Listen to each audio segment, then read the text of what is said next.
2025 March 17, 18, 19, 20, 21 എന്നീ ദിവസങ്ങളിലായി അക്ഷര ക്യാമ്പസിൽ നടന്നുകൊണ്ടിരിക്കുന്നു. അതിൻ്റെ അവസാന ദിനമാണിന്ന്. ഇന്നത്തെ പ്രോഗ്രാമിലേക്ക് അധ്യക്ഷ സ്ഥാനം വഹിക്കുന്നതിന് വേണ്ടി സിത്താര ഗവേഷക സാഹിത്യ പഠന സ്കൂൾ സിത്താരയെ ക്ഷണിക്കുന്നു.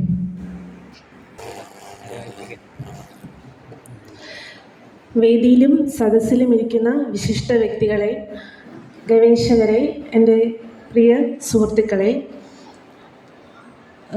മലയാള സർവകലാശാലയിൽ കഴിഞ്ഞ 5 ദിവസങ്ങളിലായി നീണ്ടുനിന്ന ബഷീർ ദിനങ്ങളുടെ സമാപന ദിവസമാണിന്ന്. ഇന്ന് നമ്മുടെ അതിഥിയായി എത്തിയിരിക്കുന്നത് ശ്രീ മാങ്ങാട് രത്നാകരൻ സാറാണ്. അദ്ദേഹം കവിയാണ്, വിവർത്തകനാണ്, മാധ്യമപ്രവർത്തകനാണ്, ഡോക്യുമെൻ്ററി സംവിധായകനാണ്, ചലച്ചിത്ര നിരൂപകനാണ്. ഇങ്ങനെ പല മേഖലകളിൽ പ്രാവീണ്യം തെളിയിച്ചിട്ടുള്ള വ്യക്തിയാണ് അദ്ദേഹം. ഏഷ്യാനെറ്റ് ന്യൂസിലും ഇന്ത്യ ടുഡേയിലും ഒക്കെ പ്രവർത്തിച്ചിട്ടുള്ള ആളാണ്. ഏഷ്യാനെറ്റ് ന്യൂസിൽ യാത്ര എന്നുള്ള ഒരു പരിപാടി അവതരിപ്പിച്ചിട്ടുണ്ടായിരുന്നു. അദ്ദേഹം ഈ സാഹിത്യകാരന്മാരുടെ അനുഭവങ്ങളും മറ്റും സ്വതസിദ്ധമായ ശൈലിയിൽ അവതരിപ്പിച്ച് ആനുകാലികങ്ങളിലൊക്കെ നിരന്തരം എഴുതിക്കൊണ്ടിരിക്കുന്ന ആളാണ്. പല വിഭാഗങ്ങളിലായി 30-ലേറെ കൃതികൾ അദ്ദേഹം പ്രസിദ്ധീകരിച്ചിട്ടുണ്ട്. Baudelaire, Paul Verlaine, Brecht, Neruda, Miroslav Holub, Ernesto Cardenal തുടങ്ങിയവരുടെ കവിതകളും Gabriel Garcia Marquez, Julio Cortazar, Bernard Malamud തുടങ്ങിയവരുടെ ചില കഥകളും അന്തോണിയോ ഗ്രാംഷിയുടെ കത്തുകളും വിവർത്തനം ചെയ്തിട്ടുണ്ട്. 2021 ഇൻ്റർനാഷണൽ ബുക്കർ പ്രൈസ് നേടിയ ഡേവിഡ് ദിയോപ്പിൻ്റെ രാത്രിയിൽ എല്ലാ രക്തത്തിനും നിറം കറുപ്പ് എന്ന പുസ്തകം പ്രസിദ്ധീകരിച്ചിട്ടുണ്ട്. ശ്രീ മാങ്ങാട് രത്നാകരൻ സാറിന് ഈ പരിപാടിയിലേക്ക് ഏറ്റവും സ്നേഹത്തോടെ സ്വാഗതം ചെയ്യുന്നു.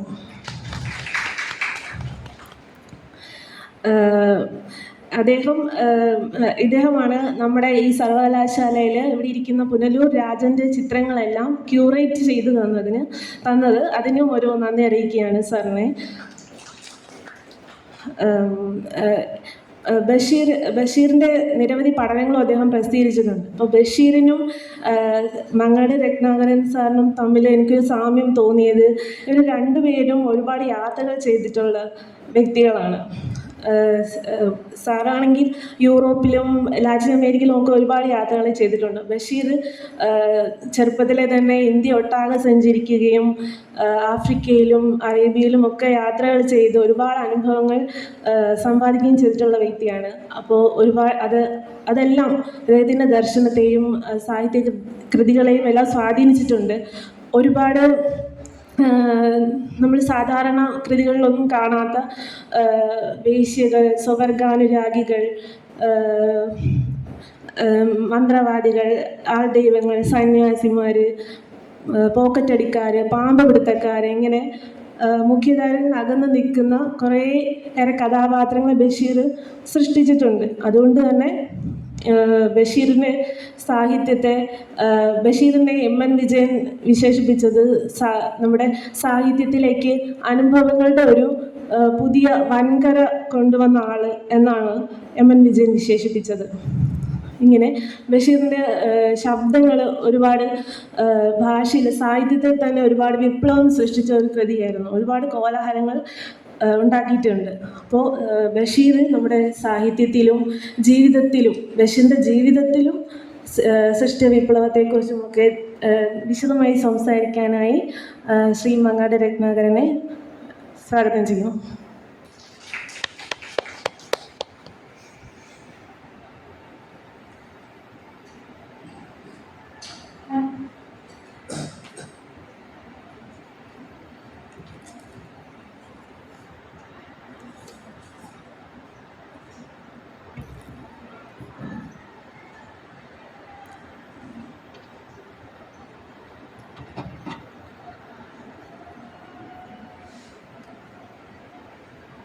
തുഞ്ചത്തെഴുത്തച്ഛൻ മലയാള സർവകലാശാല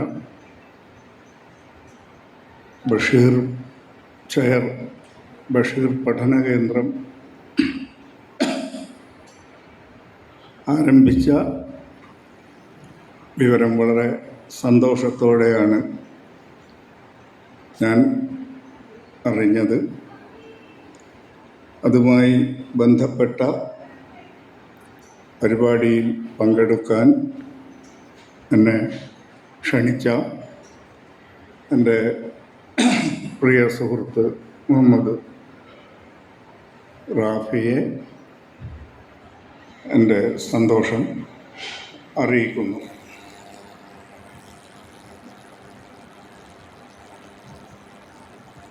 കഴിഞ്ഞ 4 ദിവസങ്ങളായി ഇവിടെ നടന്ന പരിപാടിയുടെ ചില ഭാഗങ്ങൾ യൂട്യൂബിൽ കാണുവാൻ ഇടയായിട്ടുണ്ട്. വളരെ പുതുമയേറിയ പരിപാടികളായിരുന്നു അത് എന്ന് ഈ സന്ദർഭത്തിൽ പറഞ്ഞുകൊള്ളട്ടെ.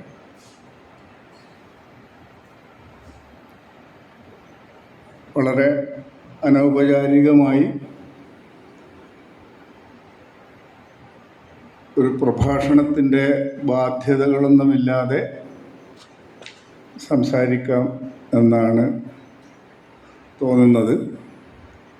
എൻ്റെ മുമ്പിലുള്ള വിദ്യാർത്ഥികളുമായി കുറച്ച് കാര്യങ്ങൾ പങ്കിടുക എന്ന് മാത്രമാണ് ഉദ്ദേശിക്കുന്നത്. റാഫി സംസാരിക്കുന്ന വിഷയത്തെക്കുറിച്ച് ചോദിച്ചപ്പോൾ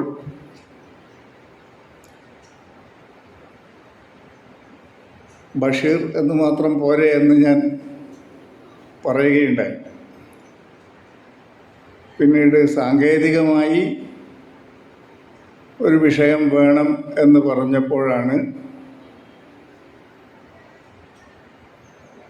ബഷീർ വിപ്ലവവും ഭാഷാ വിപ്ലവവും എന്ന ഒരു ശീർഷകം ഞാൻ നൽകിയത്.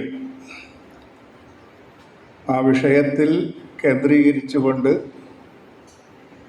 സംസാരിക്കാം എന്ന് തോന്നുന്നു. ലോകത്തിൽ ഏറ്റവും അധികം പുസ്തകങ്ങൾ ഉണ്ടായിട്ടുള്ളത്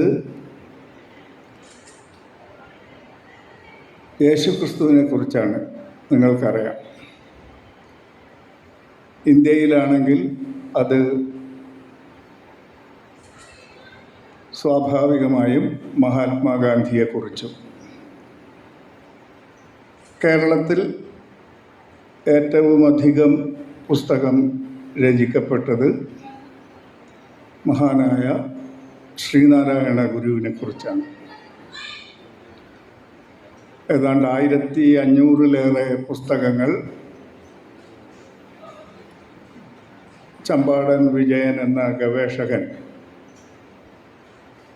പട്ടികയിലാക്കിയിട്ടുണ്ട്. എഴുത്തുകാരിലേക്ക് വന്നാൽ ഏറ്റവും അധികം പുസ്തകങ്ങൾ ഉണ്ടായിട്ടുള്ളത് നമ്മുടെ മഹാനായ കവി 100 വർഷം മുമ്പ് അഥവാ 101 വർഷം മുമ്പ് നമ്മെ വിട്ടുപോയ മഹാകവി കുമാരനാശാനെക്കുറിച്ചാണ്. ആശാനെക്കുറിച്ച് 300ഓളം പുസ്തകങ്ങൾ, ലേഖനങ്ങൾ അനവധി രചിക്കപ്പെട്ടിട്ടുണ്ട്. ഗദ്യസാഹിത്യത്തിൽ ഏറ്റവുമേറെ പുസ്തകങ്ങൾ രചിക്കപ്പെട്ടത് വൈക്കം മുഹമ്മദ് ബഷീറിനെ കുറിച്ചാണ്.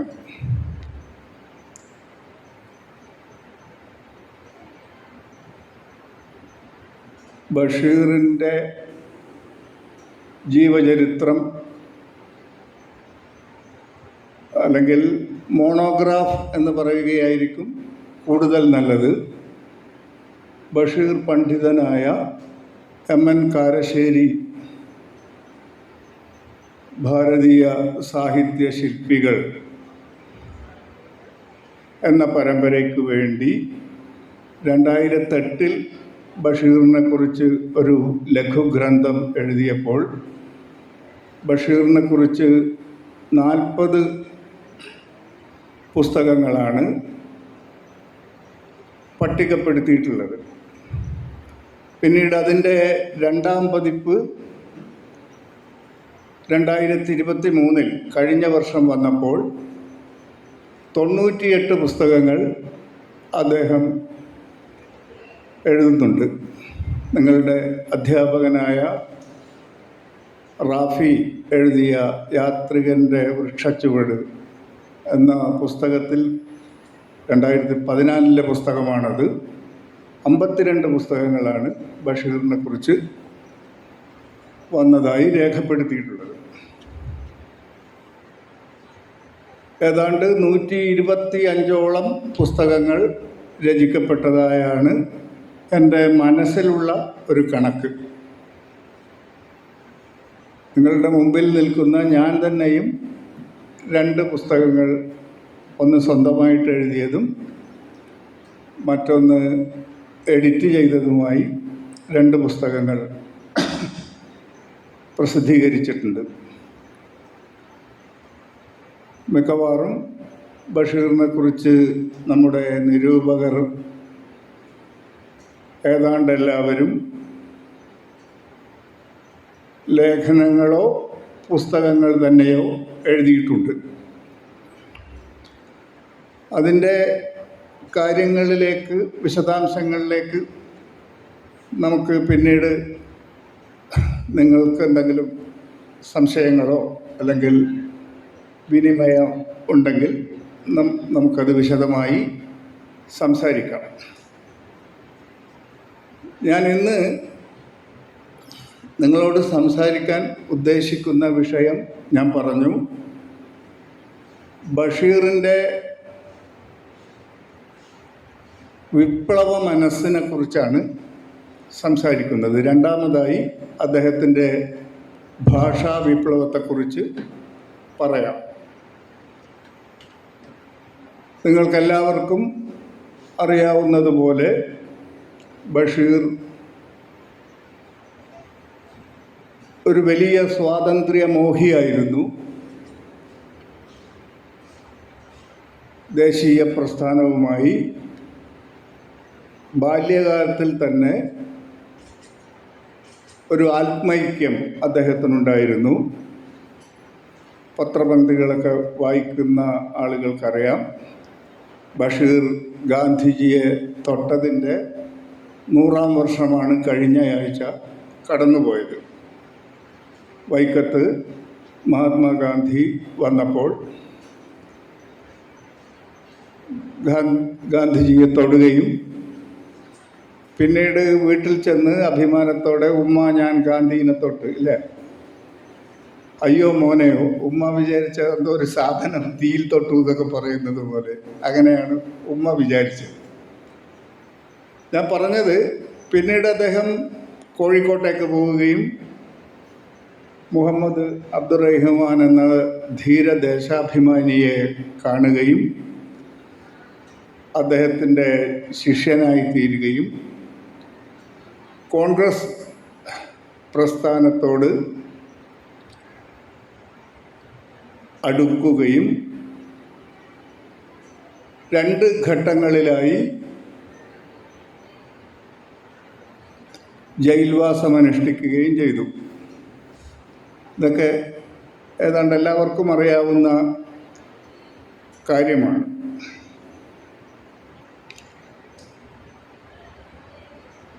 ദേശീയ പ്രസ്ഥാനത്തിൽ നിന്നാണ് അദ്ദേഹം അതിൻ്റെ തീവ്രധാരയിലേക്ക് ആകർഷിക്കപ്പെടുന്നത്. ഭഗത് സിംഗ് പ്രസ്ഥാനം എന്ന് പറയാം. ബഷീറിൻ്റെ ആദ്യകാല ഫോട്ടോഗ്രാഫുകൾ, ഒരു ഫോട്ടോ, 1-2 ഫോട്ടോകൾ മാത്രമേ ഇപ്പോൾ നിലവിലുള്ളൂ. അതിൽ തന്നെ ബഷീറിനെ നാം കാണുക ഭഗത് സിംഗിൻ്റെ മട്ടിൽ മീശ പിരിച്ചു വെച്ച് ഒരു യുവ ഭടനായിക്കൊണ്ടാണ് ബഷീറിനെ നമ്മൾ കണ്ടിട്ടുള്ളത്. ബഷീർ ഭഗത് സിംഗ് പ്രസ്ഥാനക്കാരനായി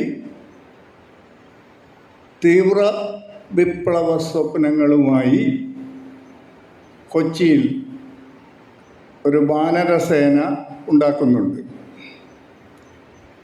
ഇതിൻ്റെ ഒരു പശ്ചാത്തലമായിട്ട് പറയുകയാണെങ്കിൽ, കേരളത്തിൽ ആദ്യമായി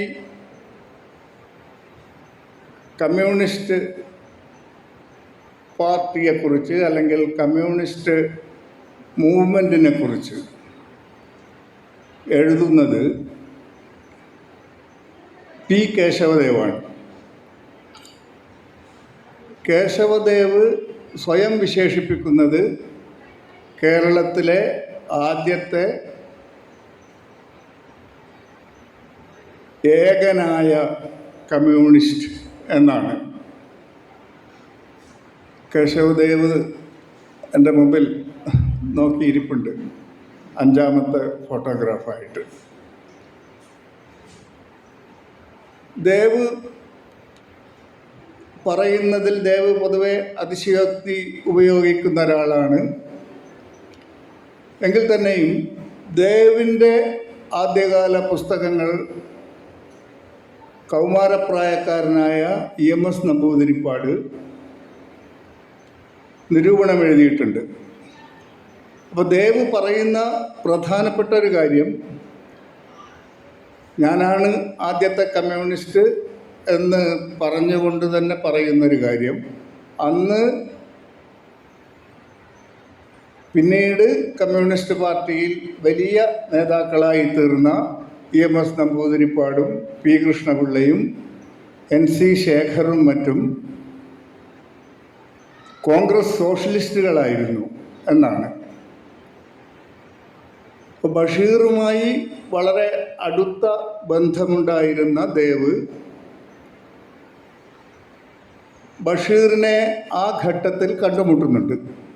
കണ്ടുമുട്ടുമ്പോൾ കൊച്ചിയിൽ ബഷീർ സുഹൃത്തുക്കളോടൊപ്പം, ചെറുപ്പക്കാരോടൊപ്പം ചില വിധ്വംസക പ്രവർത്തനങ്ങളിലേക്ക് നീങ്ങാനുള്ള കാര്യങ്ങൾ ചർച്ച ചെയ്യുകയായിരുന്നു.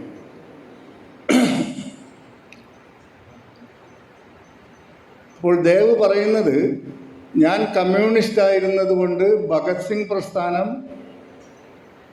അല്ലെങ്കിൽ ഭഗത് സിംഗിൻ്റെ തീവ്ര വിപ്ലവധാരകളോട് എനിക്ക് വലിയ ആകർഷണം തോന്നിയിരുന്നില്ല എന്നും അത് ഇടതുപക്ഷ സാഹസികതയാണെന്നും കമ്മ്യൂണിസത്തിൻ്റെ മാർഗം അതല്ലെന്നും പറയുകയും,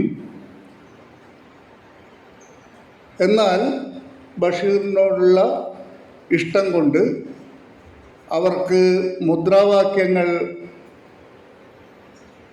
എഴുതി കൊടുക്കുകയും ചെയ്തു. അതിലൊരു മുദ്രാവാക്യം ഞാൻ ഓർക്കുന്നു എന്ന് ദേവ് പറയുന്നുണ്ട്, ഉദ്യോഗസ്ഥ ദുഷ്പ്രഭുത്വത്തെ അരിഞ്ഞരിഞ്ഞു വീഴ്ത്തുക. അപ്പോൾ രാത്രിയിൽ പലയിടത്തും പോസ്റ്റർ ഒട്ടിക്കുകയും തപാൽ പെട്ടിയിൽ ആസിഡ് ഒഴിക്കുകയും ഒക്കെ ചെയ്ത കേസിലാണ് ബഷീറിനെ തെരഞ്ഞ് പോലീസ് വരുന്നതും ബഷീർ രക്ഷപ്പെടുന്നതും. ആ രക്ഷപ്പെടൽ മിക്കവാറും 6 വർഷത്തോളം നീണ്ടു. ഒരു ഇന്ത്യ സന്ദർശനം കഴിഞ്ഞ് 36-ലാണ് ബഷീർ തിരിച്ചു വരുന്നത്. അതായത് ഇവിടെ നിന്ന് കിട്ടിയാൽ 2 ജയിൽവാസം കഴിഞ്ഞ് 3ാമത്തെ ജയിൽവാസം കുറെക്കൂടി കഠിനമായിരിക്കും എന്ന് അറിയാവുന്ന ബഷീറിനെ കിട്ടിയ സുഹൃത്തുക്കളുടെ ഉപദേശം കേരളം വിട്ട് അന്യനാടുകളിലേക്ക് പോവുക എന്നതായിരുന്നു. ബഷീർ തിരിച്ചു വന്നത് വലിയ ജീവിതാനുഭവങ്ങളുമായി ലോകത്തെക്കുറിച്ചുള്ള പുതിയ കാഴ്ചപ്പാടുമായിട്ടാണ് ബഷീർ വരുന്നത്. അപ്പോൾ ബഷീർ വരുമ്പോഴും അദ്ദേഹത്തിൻ്റെ സ്വാതന്ത്ര്യ മോഹം അസ്തമിച്ചിരുന്നില്ല. എന്നാൽ അത് കമ്മ്യൂണിസ്റ്റ് പാർട്ടിയുടെ നിലപാടിനൊപ്പിച്ചുള്ളതായിരുന്നുമില്ല. നിങ്ങൾക്കറിയാവുന്നതുപോലെ കേരളത്തിലെ കമ്മ്യൂണിസ്റ്റ് പ്രസ്ഥാനത്തിൽ സഖാവ് എന്ന് പറഞ്ഞാൽ എല്ലാവരും സഖാക്കളാണെങ്കിലും സഖാവ് എന്ന് പറഞ്ഞാൽ ഒരാളാണ്. ആരാണ്? പി കൃഷ്ണപിള്ള അല്ലേ? കൃഷ്ണപിള്ളയുടെ വളരെ പ്രിയപ്പെട്ട സുഹൃത്തായിരുന്നു ബഷീർ. അപ്പോൾ ഞാൻ ഓർക്കുന്നത്, നേരത്തെ പ്രിയപ്പെട്ട വിദ്യാർത്ഥി പറഞ്ഞു യാത്ര എന്നുള്ള ഒരു പ്രോഗ്രാം ഞാൻ അവതരിപ്പിച്ചതിനെക്കുറിച്ച്. അപ്പോൾ അതിൽ 5-8 വർഷം മുമ്പ് ബഷീറിൻ്റെ സഹോദരൻ അബുവിനെ തലയോലപ്പറമ്പിൽ പോയി ഞാൻ കാണുകയുണ്ടായി. അപ്പോൾ അദ്ദേഹം തീരെ വയ്യാത്ത അവസ്ഥയിലായിരുന്നു. ആസ്മയുടെ പ്രയാസങ്ങളുണ്ടായിരുന്നു. എങ്കിൽ തന്നെയും ബഷീറിനെ പോലെ തന്നെ വലിയ ആതിഥ്യ മര്യാദയുള്ള ഒരു വലിയ മനുഷ്യനായിരുന്നു അബുക്ക. ബഷീറിൻ്റെ വീട്ടിൽ, വൈലാലിൽ വീട്ടിൽ പോയി കഴിഞ്ഞാൽ ആദ്യം ആരോടും പേരല്ല ചോദിക്കുക, ഭക്ഷണം കഴിച്ചതാണോ എന്നാണ് ചോദിക്കുക. പിന്നെയാണ് ബാക്കി കാര്യങ്ങളൊക്കെ ചോദിക്കുക. കാരണം മനുഷ്യൻ്റെ ആത്യന്തികമായിട്ടുള്ള പ്രശ്നം വിശപ്പാണ് എന്ന് ബഷീറിന് അറിയാമായിരുന്നു. അതേപോലെ തന്നെ അബു എന്ന ബഷീറിൻ്റെ സഹോദരനും ആദ്യം എന്നെയും ക്യാമറാമാനെയും സഹായിയെയുമൊക്കെ നിർബന്ധിച്ച് ഭക്ഷണം കഴിപ്പിക്കുകയാണ് ആദ്യം ചെയ്തത്, ആ പാരമ്പര്യത്തിൻ്റെ ഭാഗമായി. അപ്പോൾ അത് കഴിഞ്ഞ് ഒരഭിമുഖം നടത്തുമ്പോൾ അദ്ദേഹം വളരെ രസകരമായിട്ടുള്ളൊരു അനുഭവം പറയുകയുണ്ടായി. അത് ബഷീർ എറണാകുളത്ത് ബഷീർ ബുക്ക് സ്റ്റാൾ നടത്തിയ സമയത്ത് 2 പേരാണ് സഹായികളായിട്ടുണ്ടായിരുന്നത്. ഒന്ന് അബുവും പിന്നീട് വലിയ എഴുത്തുകാരനായിട്ടുള്ള പോഞ്ഞിക്കര റാഫിയും. ഇവരന്ന് യുവാക്കളാണ്. അപ്പോൾ ബഷീർ പറഞ്ഞു അതിന് ചെറിയൊരു തട്ടിൻ പുറമുണ്ടായിരുന്നു. അപ്പോൾ ബഷീറിന് എന്തോ എഴുതി പെട്ടെന്ന് തന്നെ കൊടുക്കാനുള്ളത് കൊണ്ട് അനുജനോടും റാഫിയോടുമായിട്ട് പറഞ്ഞു, ഞാൻ മുകളിൽ എഴുതുകയാണ്, ആര് വന്നാലും ഞാനില്ല, തൃശ്ശൂർ പോയിരിക്കുകയാണെന്ന് പറയണം. ശരി ഇക്ക എന്ന് പറഞ്ഞു. കുറച്ച് നേരം കഴിഞ്ഞപ്പോൾ ഒരു മനുഷ്യൻ മുണ്ടൊക്കെ മാടിക്കുട്ടി ഒരു സഞ്ചിയായിട്ട് വന്നു. അവനില്ലേ ഇവിടെ. അപ്പോൾ അത് തന്നെ അബുവിന് ഇഷ്ടപ്പെട്ടില്ല. അവൻ എന്നൊക്കെ സ്വന്തം ജ്യേഷ്ഠനെ വിളിച്ചത്. ഒന്നുകൂടി കടുപ്പിച്ച് ചോദിച്ചു, എന്താ ഒന്നും മിണ്ടാത്ത, അവൻ എവിടെയാണ്? അങ്ങോട്ട് തൃശ്ശൂർ പോയിരിക്കുകയാണ് എന്ന് കുറച്ചും കൂടി കടുപ്പിച്ച് ഈ ചെറുപ്പക്കാരനും അബുവും പറഞ്ഞു. ഇത് നിങ്ങൾക്ക് യൂട്യൂബിൽ കാണാം കേട്ടോ, ഈ അബുവിൻ്റെ സംഭാഷണം. ശരി, അവൻ വന്നു കഴിഞ്ഞാൽ കൃഷ്ണപിള്ള വന്നു എന്ന് പറയണം. അപ്പോഴാണ് ഇവരെ ഇരുന്നിടത്ത് നിന്ന് ചാടി എഴുന്നേക്കുന്നത്. അന്ന് കൃഷ്ണപിള്ള ഒരു ഐതിഹ്യ സമാനമായിട്ടുള്ള ഒരു മനുഷ്യനാണ്. ഇവർ നേരിട്ട് കണ്ടിട്ടില്ലെന്നേ ഉള്ളൂ. അയ്യോ സഖാവായിരുന്നോ എന്ന് പറഞ്ഞ് മുകളിൽ പോയി ബഷീറിനെ വിളിക്കുകയാണ്. അവനാണോ? അപ്പം ബഷീർ തന്നെ പറയുകയാണ് സഹോദരനോട്, നിങ്ങൾ പിന്നിൽ നിന്നോളൂ, അവൻ ഇത്തിരി ചൂടനാണ്, ഇല്ല എന്ന് പറഞ്ഞതിന് അടി കിട്ടും എന്ന് പറഞ്ഞു. എടാ നീ, ഇവർ പറഞ്ഞല്ലോ നീ ഇവിടെ ഇല്ല എന്ന്. ആ അപ്പോൾ ബഷീർ പറഞ്ഞു, ഇല്ല ഇവരൊക്കെ നിൻ്റെ പാർട്ടിക്കാരാണ്, അതുകൊണ്ട് ഞാൻ ക്ഷമിച്ചു, അല്ലെങ്കിൽ ഇവരുടെ തല വെട്ടി ഞാൻ വേമ്പനാട്ട് കായലിൽ എറിഞ്ഞേനെ. ഇതിങ്ങനെ ഈ രീതിയിലുള്ള വലിയ അതീവ തീവ്രമായിട്ടുള്ള ബന്ധമായിരുന്നു കൃഷ്ണപിള്ളയും ബഷീറും തമ്മിലുണ്ടായിരുന്നത്. അങ്ങനെ പറയുമ്പോഴും കൃഷ്ണപിള്ളയുടെ ആശയാദർശങ്ങളോട് പൂർണ്ണമായും ചേർന്ന് പോകുന്ന ദർശനമായിരുന്നില്ല ബഷീറിന് ഉണ്ടായിരുന്നത്. അതായത് കൃഷ്ണപിള്ള പാമ്പ് കടിയേറ്റ് മരിച്ചപ്പോൾ ബഷീർ വളരെ പ്രധാനപ്പെട്ട ഒരു കഥ എഴുതുന്നുണ്ട്. അതിൻ്റെ പേര് കാൽപ്പാട് എന്നാണ്. അതിൽ കൃഷ്ണപിള്ളയുമായി ഉള്ള സ്നേഹബന്ധവും അദ്ദേഹം തൻ്റെ മുറിയിൽ താമസിച്ചതും അവർ തമ്മിലുള്ള വാഗ്വാദങ്ങളും ഒടുവിൽ ആ മരണത്തെക്കുറിച്ച് പാമ്പുകടിയേറ്റാണ് മരിച്ചതെന്ന് കേൾക്കുന്നു, അതോ ആരോ തല്ലിക്കൊന്നതോ എന്നുള്ള രീതിയിലാണ് ആ കഥ അവസാനിക്കുന്നത്. കൃഷ്ണപിള്ള ആരെയും കൂസാത്ത ഒരു വ്യക്തിത്വമായിരുന്നു, അസാമാന്യ ബുദ്ധിമാനായിരുന്നു എന്നൊക്കെ ബഷീർ ആ കഥയ്ക്കകത്ത് തന്നെ എഴുതുന്നുണ്ട്. കൃഷ്ണപിള്ളയെ സംബന്ധിച്ച് വളരെ പ്രധാനപ്പെട്ട ഒരു കാര്യം, കൃഷ്ണപിള്ള വളരെ കടുംപിടുത്തമുള്ള ഒരാളായിരുന്നു. ഏതൊരു വിപ്ലവകാരിയെയും പോലെ തന്നെ. വിപ്ലവകാരികൾ ചെയ്യുക തൻ്റെ ആശയങ്ങളിലേക്ക് ഒരാളെ പിടിച്ചിടുകയാണ് ചെയ്യുക. ഇപ്പോൾ യേശു ഒരു വിപ്ലവകാരിയാണെങ്കിൽ യേശു പറഞ്ഞ ഏറ്റവും വലിയ വാക്യങ്ങളിലൊന്ന് മത്തായിയോട് പറഞ്ഞത്, നീ മീൻ പിടിക്കേണ്ട, പത്രോസിനോട് പറഞ്ഞത്, പത്രോസെ നീ മീൻ പിടിക്കേണ്ട, നിന്നെ ഞാൻ മനുഷ്യരെ പിടിക്കുന്നവരാക്കാമെന്നാണ്. അങ്ങനെയാണ് മീൻപിടുത്തക്കാരനായ പത്രോസ് യേശുവിൻ്റെ കൂടെ പോകുന്നത്. മറ്റു 11 ശിഷ്യരും കൂടി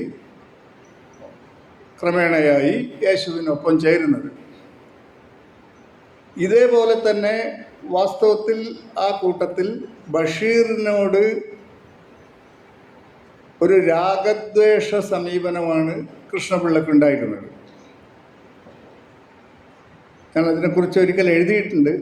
കേസരി, നമ്മുടെ അറിയുന്ന മഹാനായ കേസരിയല്ല, ഒരു പത്രപ്രവർത്തകനായ കേസരി എന്ന പേരിൽ അറിയപ്പെടുന്ന കേസരി ഒരു അഭിമുഖത്തിൽ പറഞ്ഞത്, കൃഷ്ണപിള്ളയുടെ ഒരു അഭിപ്രായം അദ്ദേഹം എഴുതുന്നുണ്ട്. പൊൻകുന്നം വർക്കി ആദർശവാനാണ്, അയാൾ പിടിച്ച പിടിയിൽ നിൽക്കും. കേശവദേവ് ചുവന്ന തൊപ്പി കണ്ടാൽ മുങ്ങിക്കളയുന്ന ഒരാളാണ്. ബഷീറിന് ഓന്തിൻ്റെ സ്വഭാവമാണ്. ഇത്രയും കൃഷ്ണപിള്ളയുടെ അഭിപ്രായമാണ്. അപ്പോൾ ഒരു കലാകാരനെ സംബന്ധിച്ച് നമ്മൾ ഓന്ത് എന്നുള്ളത് ഒരു പക്ഷേ അത്ര നല്ല പദപ്രയോഗമല്ല ഒരു വ്യക്തിയെക്കുറിച്ച്. കാരണം ഓന്ത് നിറം മാറുന്ന സ്വഭാവമുള്ള ആളുകളാണ്. ആ അർത്ഥത്തിൽ തന്നെയാണ് കൃഷ്ണപിള്ള പറഞ്ഞതെങ്കിലും ബഷീർ എന്ന കലാകാരനെ സംബന്ധിച്ച് ഓന്ത് എന്നുള്ള വിശേഷണം നല്ലൊരു വിശേഷണമാണ്. ഒരു കലാകാരൻ, വിശേഷിച്ച് നമ്മൾ അഭിനേതാക്കളെ കുറിച്ച് പറയുമ്പോൾ, ഇപ്പം നസീറുദ്ദീൻ ഷാ ഒരു ഓന്താണ്, അല്ലെങ്കിൽ ഹീസ് എ കമീലിയൻ, അല്ലെങ്കിൽ ജഗതി ശ്രീകുമാർ ഒരു ഓന്താണ് എന്ന് പറയുമ്പോൾ അത് അവർക്കുള്ള ബഹുമാനമാണ്. അല്ലാതെ അവരെ ഇകഴ്ത്തിക്കൊണ്ട് പറയുകയല്ല. കാരണം അവർ നിറം മാറും. വലിയ എഴുത്തുകാരിലൊരു ഓന്തിൻ്റെ സ്വഭാവം ഉണ്ടാവും എന്ന് പറയുമ്പോൾ അതിൻ്റെ ഒരു അർത്ഥം അവരുടെ ഓരോ കഥാപാത്രങ്ങൾ ഓരോ രീതിയിലായിരിക്കും. അല്ലാതെ അവരുദ്ദേശിക്കുന്ന രീതിയിൽ അവർ അതിനെ ചുരുക്കി കാണില്ല. ഓരോ ഉറൂബിൻ്റെ കഥാപാത്രങ്ങളെ നോക്കിക്കഴിഞ്ഞാൽ ഈ സ്വഭാവം വിശേഷിച്ച് മനസ്സിലാവും. അതിൽ ഓരോ കഥാപാത്രവും അവരവരുടേതായിട്ടുള്ള ലോകത്തിൽ പൂർണ്ണമായ വ്യക്തിത്വങ്ങളാണ്. അത് ചിത്രീകരിക്കണമെങ്കിൽ ഒരുപക്ഷെ ഈ രീതിയിലുള്ള വലിയ കലാകാരന്മാർക്ക് മാത്രമേ കഴിയുകയുള്ളൂ. ഞാൻ പറഞ്ഞു വരുന്നത്, ബഷീർ ഈ നീണ്ട യാത്രകളൊക്കെ കഴിഞ്ഞു, അല്ലെങ്കിൽ ഈ യാത്രകളിൽ പറയപ്പെടുന്നത് പോലെ ബഷീർ ഒരു സൂഫിയായിരുന്നു. അതേപോലെ തന്നെ ബഷീർ ഹിന്ദു സന്യാസികളുടെ കൂടെ നടന്നിരുന്നു. അപ്പം അതുകൊണ്ട് ബഷീറിന് ആത്മീയമായിട്ടുള്ള അന്വേഷണങ്ങളും ഉണ്ടായിരുന്നു. അതേസമയം വളരെ ചെറുപ്പത്തിൽ തന്നെ, അല്ലെങ്കിൽ കൗമാരത്തിൽ, ദേശീയ പ്രസ്ഥാനവുമായും ഭഗത് സിംഗ് പ്രസ്ഥാനവുമായും പിന്നീടും ചേർന്ന് നിന്നതുപോലെ ബഷീറിന് രാഷ്ട്രീയമായിട്ടുള്ള ഇച്ഛ മാത്രമല്ല ഉണ്ടായിട്ടുള്ളത്, മറിച്ച് ആത്മീയമായിട്ടുള്ള, നമ്മൾ ഇന്ന് പറയുന്ന കപട ആത്മീയതയുമായി അതിന് ബന്ധമില്ല, പ്രപഞ്ചത്തിലെ ഒരു മനുഷ്യജീവി എന്നുള്ളൊരു സങ്കല്പത്തിലാണ് നമ്മൾ ബഷീറിൻ്റെ ആത്മീയതയെ കാണേണ്ടത്. ആ രീതിയിൽ ബഷീർ കമ്മ്യൂണിസ്റ്റ് പാർട്ടിയുമായി ചേർന്ന് പോകാൻ താല്പര്യപ്പെട്ടില്ല. കമ്മ്യൂണിസ്റ്റ് പാർട്ടിക്കാണെങ്കിൽ ബഷീർ എന്ന വലിയ എഴുത്തുകാരനെ തങ്ങളുടെ വരുതിയിൽ കിട്ടിയാൽ കൊള്ളാമായിരുന്നു എന്ന് ഒരാഗ്രഹമുണ്ടായിരുന്നു. പക്ഷേ ബഷീർ പിന്നീട് ബഷീറിൻ്റെ വളരെ ഒരു കാലത്ത് വിവാദം സൃഷ്ടിച്ച, അല്ലെങ്കിൽ കോളിളക്കമുണ്ടാക്കിയ ഒരു കൃതിയാണ് അനുരാഗത്തിൻ്റെ ദിനങ്ങൾ. അനുരാഗത്തിൻ്റെ ദിനങ്ങൾ ദേവി എന്നുള്ളൊരു ഹിന്ദു സ്ത്രീയുമായിട്ടുള്ള പ്രേമബന്ധത്തിൻ്റെ ഡയറി കുറിപ്പുകളാണ്, അല്ലെങ്കിൽ വസ്തുതാപരമായിട്ടുള്ള വിവരണങ്ങളാണ്. അതിൽ ദേവി, അതൊരു കാമുകൻ്റെ ഡയറി എന്നുള്ള പേരിലാണ് ആ പുസ്തകം, അല്ലെങ്കിൽ ആ ഡയറി കുറിപ്പ് പ്രസിദ്ധീകരിക്കാൻ ഉദ്ദേശിച്ചതല്ല, സ്വകാര്യമായിട്ടുള്ള ഡയറി കുറിപ്പായിരുന്നു. പക്ഷെ പിന്നീട് അങ്ങനെ ഒരു പുസ്തകത്തെക്കുറിച്ച്, അങ്ങനെ ഒരു ഡയറി കുറിപ്പിനെ കുറിച്ച് ബഷീർ ഡോക്ടർ എം ബഷീറിനോട് പറയുകയും പിന്നീട് ടി വാസുദേവൻ നായരും പിയും പുനത്തൽ കുഞ്ഞബ്ദുള്ളയൊക്കെ കൂടി ക്ലാസിക് ബുക്ക് ട്രസ്റ്റ് തുടങ്ങിയ സമയത്ത് അവരുടെ ആദ്യ പുസ്തകമായിട്ട് കാമുകൻ്റെ ഡയറി എന്ന പേര് മാറ്റിയിട്ട് അനുരാഗത്തിൻ്റെ ദിനങ്ങൾ എന്ന് പറഞ്ഞൊരു പുസ്തകം പ്രസിദ്ധീകരിക്കുകയും ചെയ്തു. ഞാൻ ആ പുസ്തകത്തെക്കുറിച്ചൊരു ടി വാസുദേവൻ നായരെക്കുറിച്ച് പൊതുവേ പറയാറുള്ളത്, അദ്ദേഹം ചിരിക്കാറില്ല എന്നാണല്ലോ, അല്ലേ? അപ്പോൾ ടി വളരെ സദസ്സിലിരുന്ന് ചിരിക്കുന്ന ഒരു ഫോട്ടോഗ്രാഫ് ഈ പടങ്ങളൊക്കെ എടുത്ത പുനലൂർ രാജൻ എടുത്തിട്ടുണ്ട്. അപ്പോൾ ടി വളരെ വെളുക്കച്ചിരിക്കുകയാണ്. അപ്പോൾ ഞാൻ ചോദിച്ചു, ഇതെങ്ങനെ ഈ ഫോട്ടോ കിട്ടിയത്? ടിയെ വളരെ സീരിയസ് ആയിട്ട് അത് അതിലേക്കുള്ളതുപോലെ പുസ്തകം നോക്കുന്നൊക്കെ ആയിട്ടല്ല കിട്ടുക. അപ്പോൾ അത് പ്രകാശനം ചെയ്തത് ഡോക്ടർ സുകുമാർ അഴീക്കോടായിരുന്നു. അപ്പോൾ അഴീക്കോട് മാസ്റ്റർ ഈ പുസ്തകം എടുത്തിട്ട്, അയ്യോ ഇതിൻ്റെ തലക്കെട്ടിൽ തന്നെ വലിയ തെറ്റ് പറ്റിയിരിക്കുകയാണല്ലോ. അപ്പോൾ എല്ലാവരും ഞെട്ടി. ശരിക്കും ഈ പുസ്തകത്തിൻ്റെ പേര് വേണ്ടിയിരുന്നത് അനുരാഗത്തിൻ്റെ ദീനങ്ങൾ എന്നായിരുന്നു. ദിനങ്ങൾ എന്നാണ് ഇവിടെ അടിച്ചിട്ടുള്ളതെന്ന് അദ്ദേഹം ആ ഫലിതം കേട്ടാണ് ടി ചിരിച്ചത്. ആ മുഹൂർത്തമാണ് പുനലൂർ രാജൻ പഴയ ശൈലിയിൽ പറഞ്ഞാൽ ഒപ്പിയെടുത്തത്. ഞാൻ പറഞ്ഞു വന്നത്, അതിൽ ദേവി ഒരു ഘട്ടത്തിൽ ബഷീറിനോട് ചോദിക്കുന്നുണ്ട്, കാരണം ഈ സ്ത്രീ ഈ യുവതി വരുന്നത് ബഷീറിനെ കൊണ്ട് സ്കൂളുകൾ പ്രസംഗത്തിനൊക്കെ ചില കാര്യങ്ങളൊക്കെ എഴുതാൻ വേണ്ടിയിട്ടാണ് വരുന്നത്. അപ്പോൾ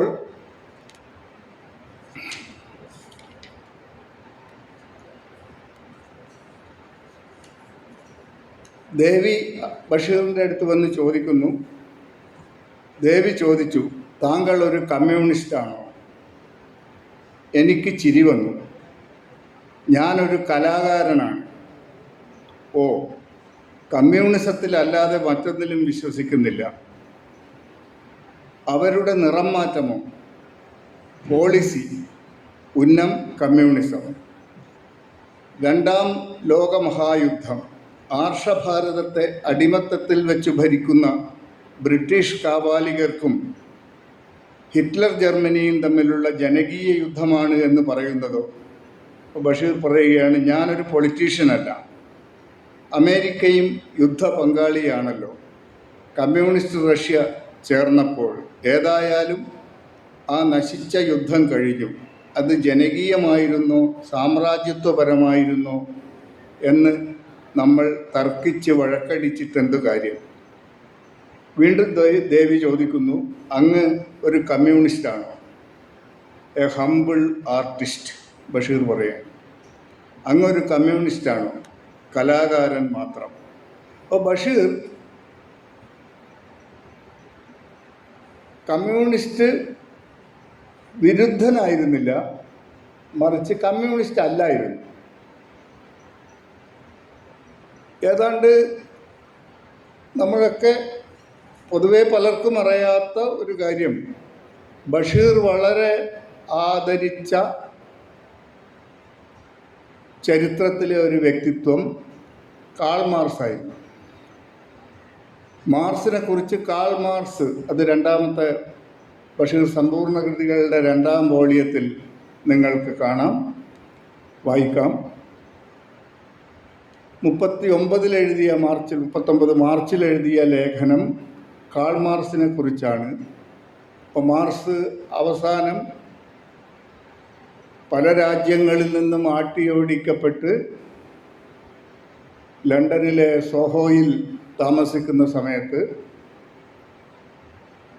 സാമ്രാജ്യത്വത്തിന് മുമ്പിൽ മുട്ടുമടക്കാതിരുന്ന ഈ ഉഗ്രവ്രതൻ തെരുവിൽ അലയുന്ന യാചക പരീക്ഷകളുടെ മുമ്പിൽ മുട്ടുകുത്തി കണ്ണീർ വാർക്കുമായിരുന്നു എന്ന അദ്ദേഹത്തിൻ്റെ വ്യക്തിത്വത്തെക്കുറിച്ച് ബഷീർ എഴുതുന്നുണ്ട്. അതിൻ്റെ അർത്ഥം ബഷീറിന് മഹത്തായ ഒരു സ്വാതന്ത്ര്യമോഹത്തിന് വേണ്ടിയാണ്, അല്ലെങ്കിൽ ജനതയുടെ വിമോചനത്തിന് വേണ്ടിയാണ് മാർക്സ് പൊരുതിയത് എന്നുള്ള ബോധ്യത്തിൻ്റെ ഒരു പ്രകടനമായിട്ടാണ് ബഷീർ അദ്ദേഹത്തെക്കുറിച്ച് ലേഖനം എഴുതിയത്.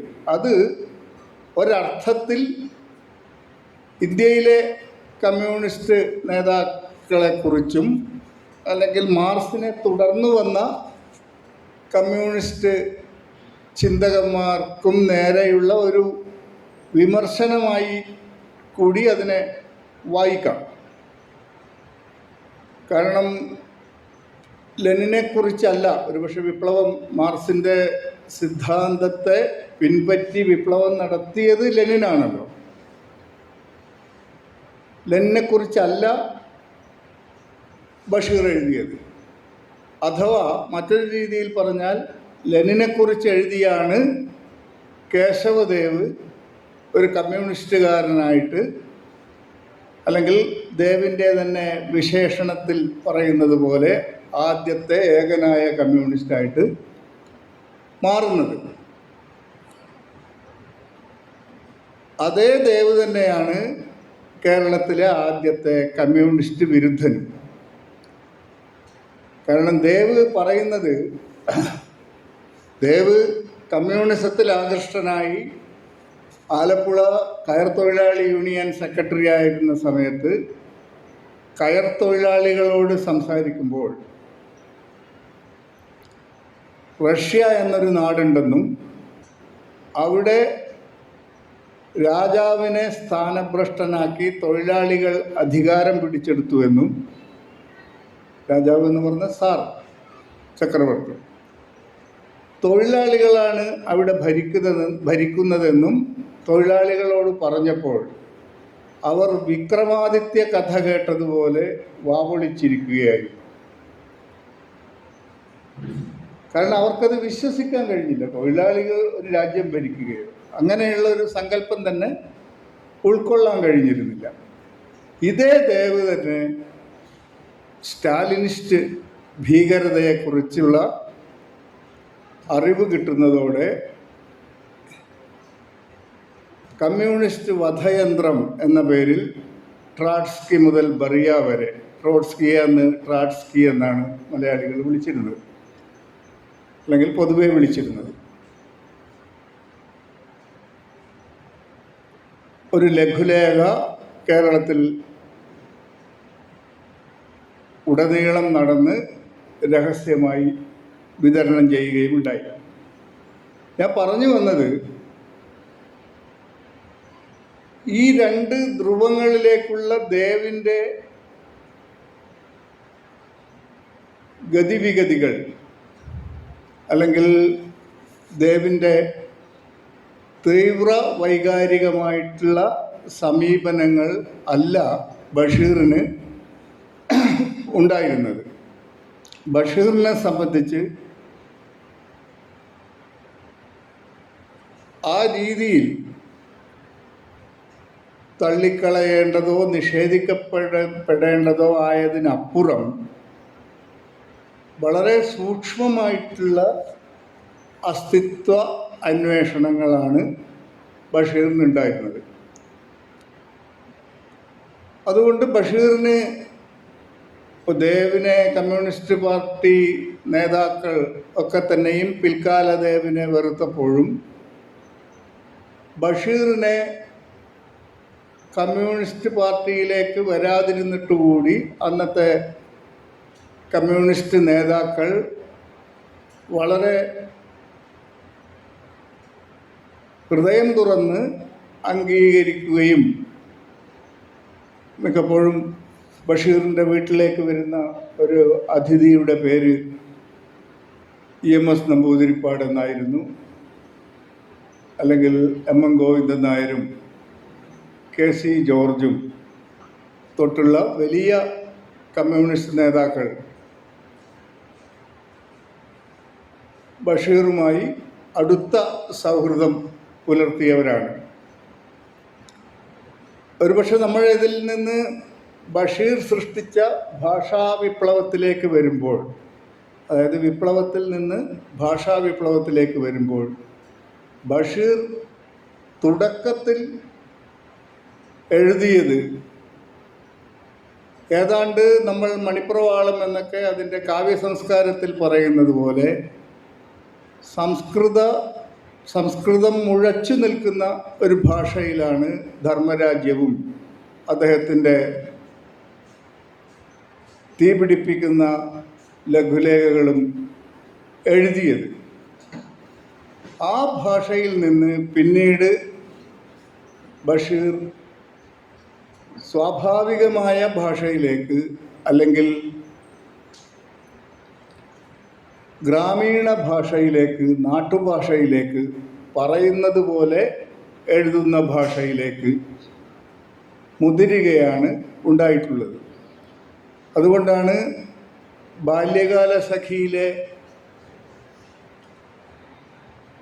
പല പ്രയോഗങ്ങളും പ്രസ്സിലിരിക്കുന്ന ആൾ ഞമ്മ എന്നൊക്കെ ഉള്ളത് നമ്മൾ എന്ന് തിരുത്തി ബഷീറിന് കൊടുത്തതും, ബഷീർ അതൊക്കെ വാങ്ങിക്കൂട്ടി മുറ്റത്തിട്ട് കത്തിച്ചിട്ട് ഒരു കഠാരയും എടുത്ത് തൊഴിലാളി സഖാക്കളെ എന്ന് പറഞ്ഞുകൊണ്ട് ഒരു പ്രസംഗം നടത്തിക്കൊണ്ട് ഞാൻ എഴുതിയതുപോലെ അച്ചടിച്ചാൽ മതി എന്ന് പറയുകയും ചെയ്യുന്നത്. ഇത് ഭാഷാപരമായിട്ടുള്ളൊരു വിപ്ലവമാണ്.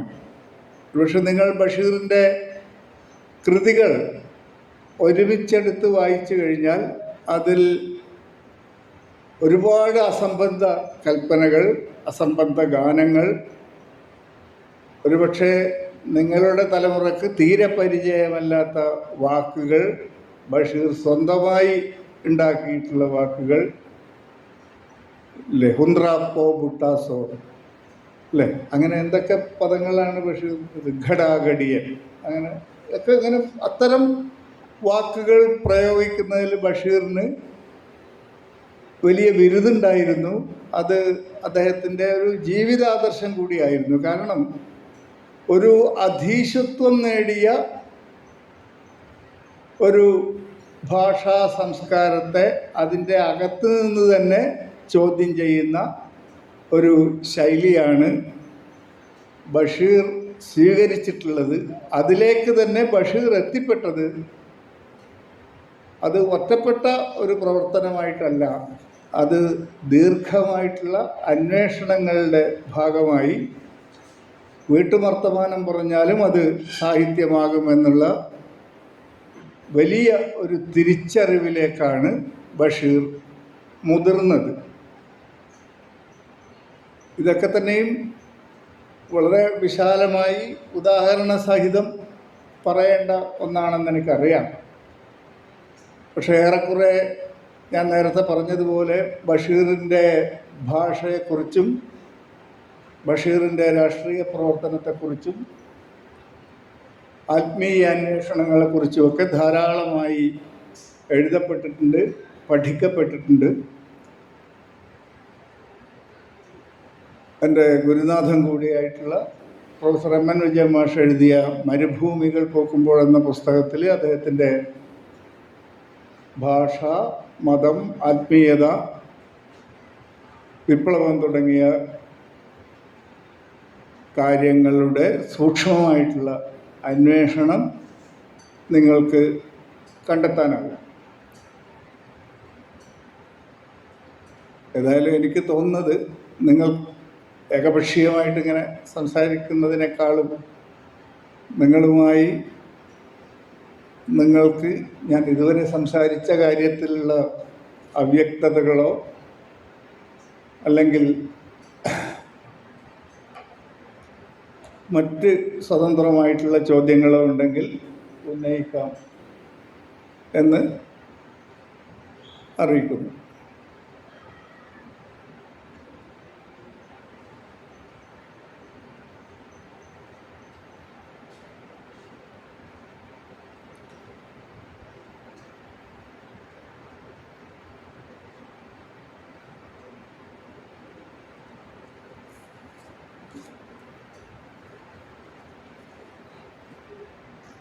ഞാൻ സംസാരിച്ചതിൽ അവ്യക്തമായിട്ടോ എന്തെങ്കിലുമൊക്കെ ഉണ്ടെങ്കിൽ വിശദീകരിക്കാം.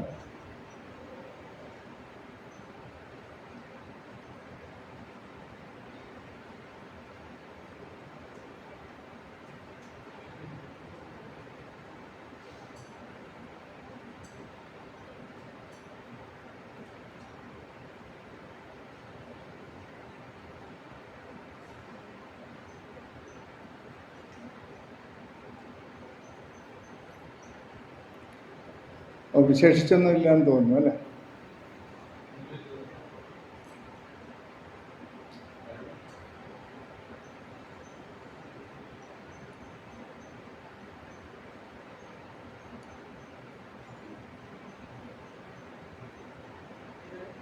ഓ,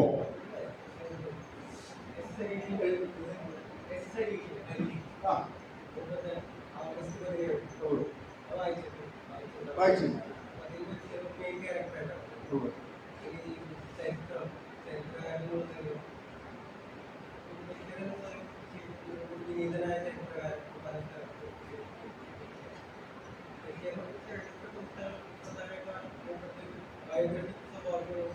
പഠനങ്ങൾ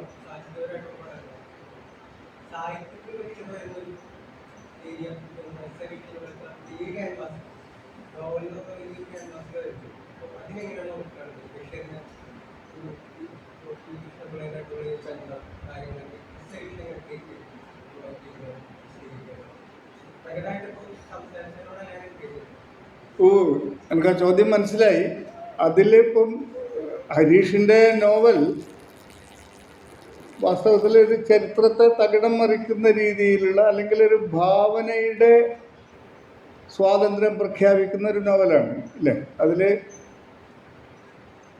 വി.എസ്. അച്യുതാനന്ദൻ കൊല്ലപ്പെടുന്നു, അങ്ങനെയൊക്കെയുള്ള പല പല കാര്യങ്ങൾ ആണ് പറയുന്നത്. ഇതിൽ വാസ്തവത്തിൽ ഇത് മലയാള സാഹിത്യത്തെ സംബന്ധിച്ച് അത് പുതുമയാണെങ്കിലും ചരിത്രത്തെ കൂട്ടിക്കുഴക്കുന്ന രീതിയിലുള്ള ധാരാളം നോവലുകൾ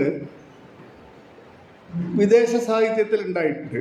ഇപ്പോൾ നമ്മൾ ഈ പറഞ്ഞ മാർക്സ് ഫാമിലി സാഗ എന്ന് വേണ്ടിയിട്ട് ഹുവാൻ ഗോയ്ത്തുസോലയുടെ ഒരു നോവലിൽ മാർക്സും 20-ാം നൂറ്റാണ്ടിലെ സംഭവങ്ങളും ഒക്കെ വരുന്നുണ്ട്. മാർക്സ് 20-ാം നൂറ്റാണ്ടിൻ്റെ ആളല്ലല്ലോ, 19-ാം നൂറ്റാണ്ടിൻ്റെ ആളാണ്.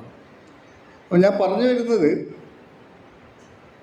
ബഷീർ വാസ്തവത്തിലെ ഒരു ഹിസ്റ്റോറിക്കൽ നോവലിസ്റ്റ് അല്ല, അല്ലെങ്കിൽ ഒരു ചരിത്ര നോവൽ അദ്ദേഹത്തിൻ്റെ ലക്ഷ്യവുമല്ല താല്പര്യവുമല്ല. അതുകൊണ്ട് തന്നെ ബഷീറിനെ സംബന്ധിച്ച് ഇപ്പോൾ സ്ഥലത്തെ പ്രധാന ദിവ്യൻ എന്നൊക്കെ പറയുന്ന രചനകളിൽ ചുറ്റുവട്ടത്തെ കഥാപാത്രങ്ങൾ, അതിൽ മിക്ക ആളുകളും അദ്ദേഹത്തിന് പരിചയമുള്ള ആളുകൾ തന്നെയാണ്. ഈ പരിചയമുള്ള ആളുകളെ കാരിക്കേച്ചർ ചെയ്തിട്ടാണ് അദ്ദേഹം അവതരിപ്പിക്കുക. ഇപ്പോൾ കണ്ടംപറയൻ എന്നുള്ളത് അദ്ദേഹത്തിന് പരിചയമുള്ള ഒരു മഹാപണ്ഡിതൻ്റെ കാരിക്കേച്ചർ രൂപമാണ്. അല്ലാതെ ഒരു വിശാലമായിട്ടുള്ളൊരു ചരിത്ര പരിപ്രേക്ഷ്യത്തിൽ നിന്നല്ല ബഷീർ എഴുതുന്നത്. അപ്പോൾ ഒരു എഴുത്തുകാരൻ എന്തെഴുതണം എന്ന് പറയാൻ നമ്മൾ ആളല്ല.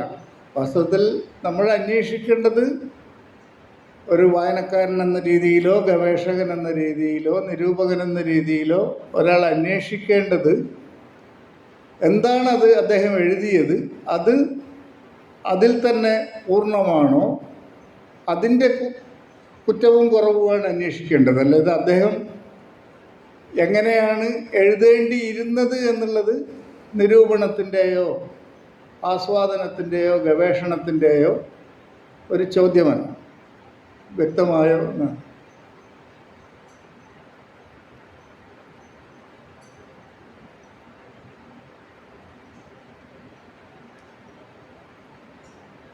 ഏതായാലും പഴയ മട്ടിലുള്ള ലേഖനങ്ങൾ എഴുതിക്കഴിഞ്ഞാൽ, പ്രത്യേകിച്ചും പത്രപ്രവർത്തനപരമായിട്ടുള്ള ലേഖനങ്ങൾ എഴുതിക്കഴിഞ്ഞാൽ ടെയിൽ പീസ്, വിശേഷിച്ച് ഇംഗ്ലീഷിൽ അങ്ങനെ ഉണ്ടാവാറുണ്ട്. വാൽക്കഷണം എന്നാണ് അതിനെ നമ്മുടെ വലിയ മഹാനായ പത്രപ്രവർത്തകനായിട്ടുള്ള വിൻസി വിശേഷിപ്പിച്ചത്. അപ്പോൾ അങ്ങനെ എൻ്റെ ഈ പ്രസംഗത്തിൻ്റെ ഒരു വാൽക്കഷണമായിട്ട് നിങ്ങൾക്കൊരു കൗതുകത്തിനായിരുന്നു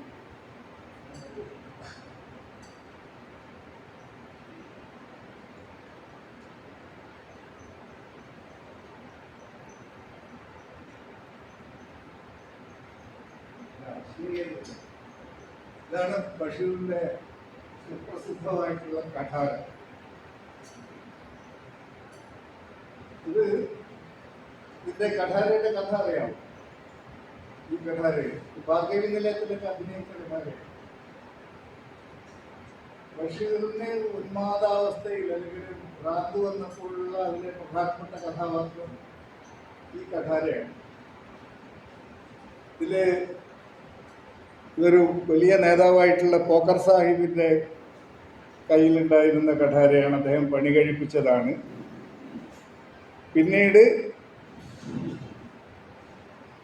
അദ്ദേഹത്തിൻ്റെ മകൻ ബഷീറിൻ്റെ വിവർത്തകൻ കൂടിയായിട്ടുള്ള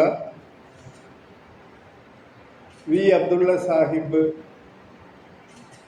ബഷീറിന് കൊടുക്കുകയാണ്. ബഷീറിന് കൊടുക്കുക എന്നല്ല, ബഷീർ അബ്ദുള്ള സാഹിബിൻ്റെ ഭാര്യയാണ് കേരളത്തിലെ ഏറ്റവും അറിയപ്പെടുന്ന പാചക വിദഗ്ധ ഉമ്മി അബ്ദുള്ള, കേട്ടിട്ടുണ്ട്. അപ്പോൾ അവിടെ വീട്ടിൽ വന്നപ്പോൾ ബഷീർ ഉമ്മി അബ്ദുള്ളയുടെ ഒരു കൃതിക്ക് അവതാരിക എഴുതിയത് ബഷീറാണ്. അപ്പോൾ ഈ കഠാര ബഷീർ ചോദിക്കുകയും ഇത് തുറക്കാൻ പറ്റുമെങ്കിൽ എടുത്തോളൂ എന്ന് അബ്ദുള്ള സാഹിബ് പറയുകയും ചെയ്തു. അപ്പോൾ ബഷീർ ഇത് വാങ്ങി ഇതിൻ്റെ ലോക്ക് റിലീസ് ചെയ്ത് തുറക്കാൻ പറ്റും, നഖമൊക്കെ പ്രശ്നമാണ്. അങ്ങനെ ബഷീർ കയ്യിൽ വെച്ച കഠാരയാണിത്. ഇത് ബഷീറിന്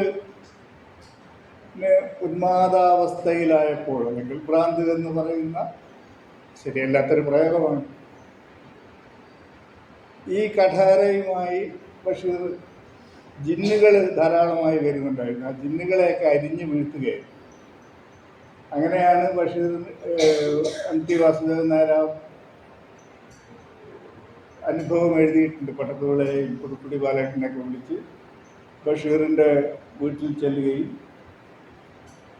ഞെട്ടിപ്പിക്കുന്ന അനുഭവമാണ്. ഇത് ബഷീറിനെ കൊണ്ട് കുതിരവട്ടത്തെ മാനസിക രോഗാശുപത്രിയിലേക്ക് കൊണ്ടുപോവുകയും ആ സമയത്ത് MTയുടെ ഈ ഭാഗത്ത് ഈ കഠാര നിൽക്കുന്നതിനെ കുറിച്ച്, അപ്പോൾ ഞാനൊരു ജിന്നാണെന്നൊക്കെ ബഷീറിന് തോന്നുകയാണെങ്കിൽ എന്തായിരിക്കും എൻ്റെ സ്ഥിതി, അങ്ങനെ പേടിച്ചിറങ്ങിയിരുന്നതുമൊക്കെ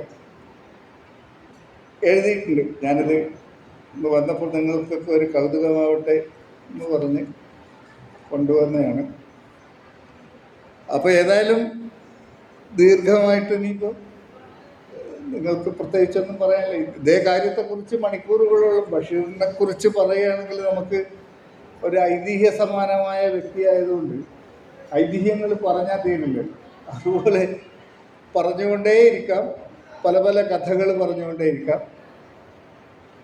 ഇത് എൻ്റെ ഈ സംഭാഷണം ബഷീറിനെ കൂടുതൽ ആഴത്തിൽ, കൂടുതൽ സൂക്ഷ്മമായി, കൂടുതൽ ഗഹനമായി വായിക്കാൻ നിങ്ങൾക്ക് പ്രേരകമായി തീരട്ടെ എന്ന് ആശംസിക്കുന്നു.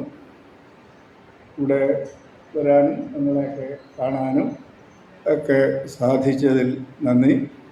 എൻ്റെ പ്രിയ സുഹൃത്ത് റാഫിക്കും നന്ദി. ഞാൻ വിശദമായിട്ടുള്ള നോട്ടുകളൊക്കെ ആയിട്ട് വന്നിട്ടുണ്ട്. പക്ഷേ അത് ഇനി വേറൊരു അവസരത്തിലാകാം നമുക്ക്. ബഷീർ അല്ലേ,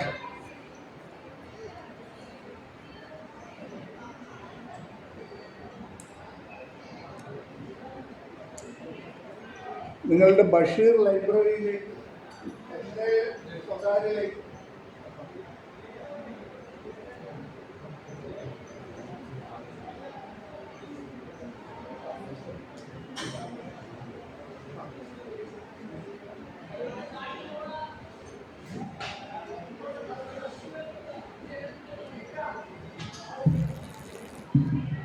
നന്ദി പ്രകാശിപ്പിക്കാനായി സാഹിത്യരചനാ സ്കൂളിലെ ഗവേഷകയായ മെൽവിയെ ക്ഷണിക്കുന്നു.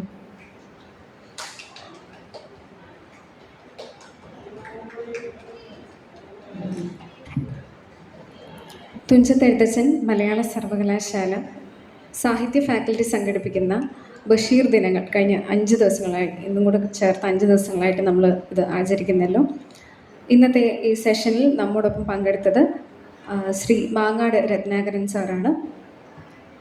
ബഷീർ വിപ്ലവവും ഭാഷാ വിപ്ലവവും, ബഷീറിൻ്റെ ജീവിതവും സാഹിത്യവും ഭാഷയും എല്ലാം തന്നെ വിപ്ലവം നിറഞ്ഞതായിരുന്നു.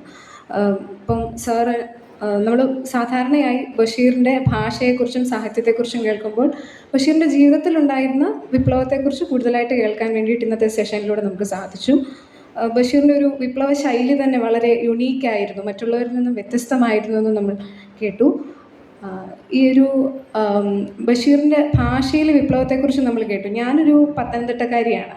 എനിക്ക് ബഷീറിൻ്റെ സാഹിത്യകൃതികൾ വായിക്കുമ്പോൾ പലപ്പോഴും വളരെ ബുദ്ധിമുട്ടായിട്ടുണ്ട് ഡിഗ്രിക്കൊക്കെ പഠിക്കുമ്പോൾ.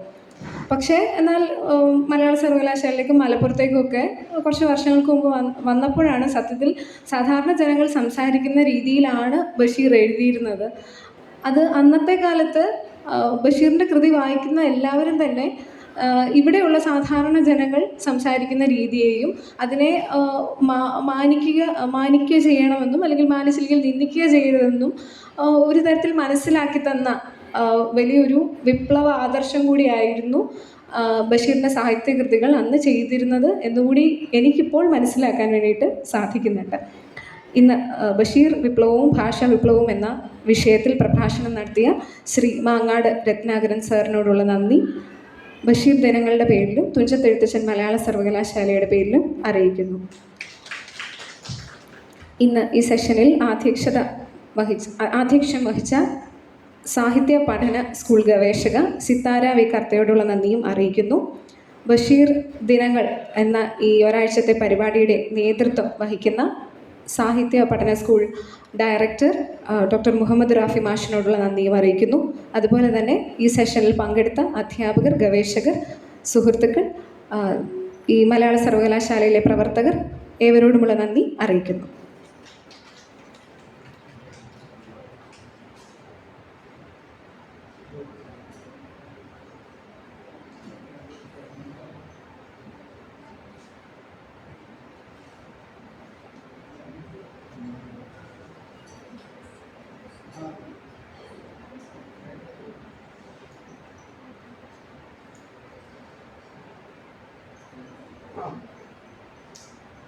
പ്രിയപ്പെട്ടവരെ, ഇനി ഇവിടെ സുൽത്താൻ മാലയുടെ അവതരണമാണ്.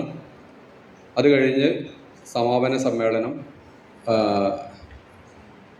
ക്വിസ് പ്രോഗ്രാം മത്സര വിജയികൾക്കുള്ള സമ്മാന വിതരണവും. ഇത്രയാണ് നമ്മളുടെ ഇന്നത്തെ ബഷീർ ദിനങ്ങളുടെ അവസാന സന്ദർഭത്തിൽ ഇവിടെ നടക്കാൻ പോകുന്നത്. അപ്പോൾ സുൽത്താൻ മാലയ്ക്കൊരു ആമുഖം ഈ സുൽത്താൻ മാല എഴുതിയ MP അനസ് അദ്ദേഹം പറയും.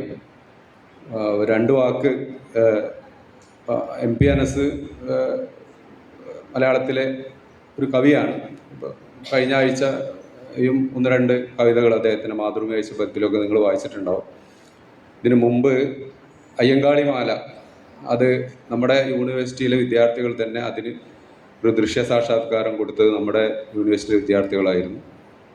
അതെഴുതി ഇവിടെ അത് വന്ന് അവതരിപ്പിക്കുന്നതിന് നേതൃത്വം കൊടുത്തിരുന്നത് കൊണ്ട് തന്നെ അനസ് നമുക്ക് അപരിചിതനല്ല. സർവകലാശാലയെ സംബന്ധിച്ചിടത്തോളം അദ്ദേഹം പുതിയ ആളല്ല. ഈ സുൽത്താൻ മാല നമ്മളുടെ ഈ ബഷീർ പഠന കേന്ദ്രത്തിന് വേണ്ടി മാത്രം എക്സ്ക്ലൂസീവായിട്ട് അദ്ദേഹം തയ്യാറാക്കിയതാണ്.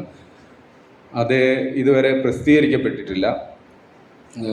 പ്രസിദ്ധീകരിക്കാൻ അദ്ദേഹം ഇത് കൊടുത്തിട്ടില്ല. ഈ അവതരണത്തിന് ശേഷം അതിൻ്റെ പ്രസിദ്ധീകരണത്തെക്കുറിച്ച് ആലോചിക്കാം എന്നാണ് അദ്ദേഹം പറഞ്ഞത്. അപ്പോൾ ഇത് ആദ്യമായിട്ട് ഇവിടെ അവതരിപ്പിക്കുകയാണ്. ഇതിനു മുമ്പ് ഒരുപക്ഷെ വേറെ ആരും വായിച്ചിട്ടുണ്ടാവില്ല എന്ന് എനിക്ക് തോന്നി. എന്ന് ഞാൻ വായിച്ചിട്ടുണ്ട്.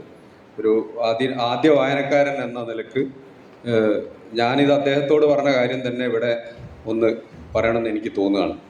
കാരണം ബഷീറിൻ്റെ ആത്മാവ് അറിഞ്ഞ് എഴുതിയ ഒരു കവിത ആണത്. ബഷീറിൻ്റെ ആത്മാവ് അറിഞ്ഞ് എഴുതിയൊരു കവിതയാണ്. പിന്നെ ഈ കാവ്യ ഘടനയിൽ തന്നെയുള്ള ഒരു പരീക്ഷണമാണ്. കാരണം പുതിയ കാലത്ത് ഈ കവിതയുടെ കാര്യത്തിൽ അതിൻ്റെ രൂപഘടനാപരമായ ശില്പപരമായ സംഗതികളിൽ നടത്തുന്ന പരീക്ഷണങ്ങൾ തീർച്ചയായിട്ടും ആശാവഹമാണ്. കവിതയുടെ സമകാലിക സന്ദർഭത്തിൽ തീർച്ചയായിട്ടും അത് വലിയ പ്രസക്തവും അക്കാഡമിക്കായിട്ടും അല്ലാതെയൊക്കെയുള്ള വലിയൊരു പ്രാധാന്യം അതിനുണ്ട് എന്ന് ഞാൻ ഉറച്ചു വിശ്വസിക്കുന്നു. പിന്നെ ഒന്നാമത്തെ കാര്യം, നമുക്കറിയാം മലയാള ഭാഷയും മലയാള കാവ്യ പാരമ്പര്യവും മലയാള കാവ്യ സാഹിത്യവും ഒക്കെ എക്സ്ക്ലൂഡ് ചെയ്ത ഒരു പാർട്ടിനെയാണ് ഇതിലോട്ട് ചേർത്ത് വെക്കാൻ വേണ്ടി അദ്ദേഹം ശ്രമിക്കുന്നത്. മലയാള കാവ്യ പാരമ്പര്യത്തിൽ നമ്മൾ ഒരുപാട് കുഴിച്ച് ഗവേഷണം നടത്തിയാൽ നമുക്ക് മണിപ്രവാള പാരമ്പര്യം കാണാം, പാട്ട് പാരമ്പര്യം കാണാം, ഗാഥ പാരമ്പര്യം കാണാം. അങ്ങനെ പല പ്രസ്ഥാനങ്ങളുടെയും പാരമ്പര്യം നമുക്ക് കാണാൻ സാധിക്കും. എന്നാൽ ഇങ്ങനെയൊന്ന് ഈ ഒരു പാരമ്പര്യം, പ്രത്യേകിച്ചും ഈ ഒരു കേരളീയരുടെ ഒരു 28% വരുന്ന ജനസംഖ്യ, മുസ്ലിങ്ങളുടെ ഒരു ജീവിതം അല്ലെങ്കിൽ അവരുടെ ആഖ്യാന സന്ദർഭങ്ങളോ ആഖ്യാന ശൈലിയും മലയാള കവിതയിലോട്ട് കൊണ്ടുവരിക എന്ന് പറയുന്നത് ഒരു ചരിത്രപരമായ ദൗത്യം തന്നെയാണ്. അത് വളരെ കുറഞ്ഞ തോതിലേ നടന്നിട്ടുള്ളൂ. കാണുന്നില്ലൊരക്ഷരവും എൻ്റെ വംശത്തെപ്പറ്റി, കാണുന്നുണ്ട് അനേക വംശത്തിൻ ചരിതങ്ങൾ എന്ന് അയ്യങ്കാളി പറഞ്ഞതുപോലെ തന്നെയുള്ള ഒരു കാവ്യ സന്ദർഭത്തിനാണ് നമ്മളിവിടെ സാക്ഷ്യം വഹിക്കാൻ പോകുന്നത്. അതിന് തീർച്ചയായിട്ടും മലയാള സർവകലാശാലയ്ക്ക് വേണ്ടി അദ്ദേഹം നൽകിയ ഈ ഒരു സംഭാവന, ഇത് ഞാൻ അദ്ദേഹത്തോട് പറഞ്ഞു, ഇത് ഭാവിയിൽ കേരളം ഏറ്റുചൊല്ലാൻ പോകുന്ന ഒരു കാവ്യ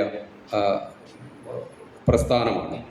എന്ന് തന്നെ എനിക്ക് ബഷീറിൽ ഗവേഷണം നടത്തുകയും ബഷീറിൻ്റെ ആത്മാവ് അറിയാൻ വേണ്ടി ശ്രമിക്കുകയും ചെയ്തൊരു വ്യക്തി എന്ന നിലക്ക് ഇത് തീർച്ചയായിട്ടും ബഷീറിൻ്റെയും അതേപോലെ മലയാള കവിതയുടെയും ഒക്കെ ഇതിലോട്ട് നടക്കാൻ പോകുന്ന കനപ്പെട്ട ഒരു സംഭാവന തന്നെയാണ് ഇത് എന്നെനിക്ക് ഉറപ്പുണ്ട്. ഇനി ഞാൻ കൂടുതലായിട്ട് ഇതിനെക്കുറിച്ച് ഒന്നും പറയുന്നില്ല. ഇതിൻ്റെ ആദ്യ അവതരണത്തിന് സാക്ഷ്യം വഹിക്കാൻ വേണ്ടി ഇവിടെ എത്തിയ എല്ലാവരെയും സന്തോഷത്തോടെയും സ്നേഹത്തോടെയും, അതേപോലെ തന്നെ ബഷീറിൻ്റെ ആത്മാവ് അറിഞ്ഞ മറ്റൊരു ആൾ, ഇപ്പം രത്നാകരേട്ടൻ അന്ന് ഉദ്ഘാടനം ചെയ്യാൻ വേണ്ടി വരാമെന്ന് പറഞ്ഞത് ചില സാങ്കേതിക കാരണങ്ങളാൽ സമാപനത്തിനായിപ്പോയതും ഉർവശി ശാപ ഉപകാരമായതുപോലെ ഒരു നല്ലതിനാണ് എന്നാണ് ഇപ്പം എൻ്റെ തോന്നൽ. കാരണം ഇതിന് സാക്ഷ്യം വഹിക്കാൻ അദ്ദേഹത്തിനും സാധിച്ചു എന്നുള്ളതും വളരെ പ്രധാനപ്പെട്ട ഒരു കാര്യമാണ്. അപ്പോൾ തീർച്ചയായിട്ടും ഇതിൻ്റെ ആമുഖം പറയാൻ വേണ്ടിയിട്ട് MP അനസിനെ ക്ഷണിച്ചുകൊണ്ട് ഞാൻ നിർത്തുന്നു.